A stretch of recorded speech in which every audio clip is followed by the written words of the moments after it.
જૂનાગઢ શહેરમાં આવેલા ધારાગઢ વિસ્તાર કે જે ઉપરકોટની બાજુનો વિસ્તાર છે, ત્યાં લગભગ 14,000 ચોરસ મીટર જેટલી જગ્યામાં જે અનઅધિકૃત મકાનો હતા એને દૂર કરવાની પ્રક્રિયા આજ સવારથી શરૂ કરવામાં આવી છે. આ જે 14,000 ચોરસ મીટર જેટલો વિસ્તાર છે એના માટે સિટી સર્વેનો અમારો સર્વે નંબર એનો 1484 અને એના માટે તમામ પ્રક્રિયા જે નિયમસરની છે એ કરવામાં આવી છે. દબાણકર્તાઓ જે હતા એમને નોટિસ આપવામાં આવી છે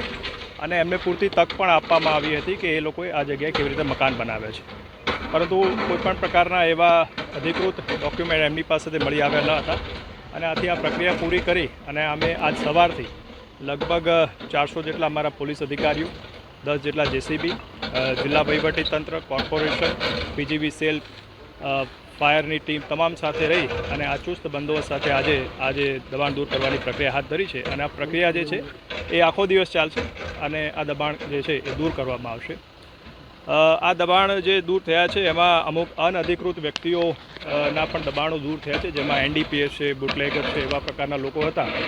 એને માહિતી પણ પોલીસ વિભાગ તરફથી જે અમને મળી હતી એને લઈને એક કડક કાર્યવાહી કરવામાં આવી છે અને આવા કોઈપણ પ્રકારના અસામાજિક તત્વો જે છે એ આ પ્રકારનું દબાણ કરે તો બિલકુલ ચલાવી લેવામાં આવશે નહીં અને આ દબાણ દૂર કરવાની જે પ્રક્રિયા છે આગામી સમયમાં પણ આટલા જ પૂરજોશથી ચાલુ થવાની છે.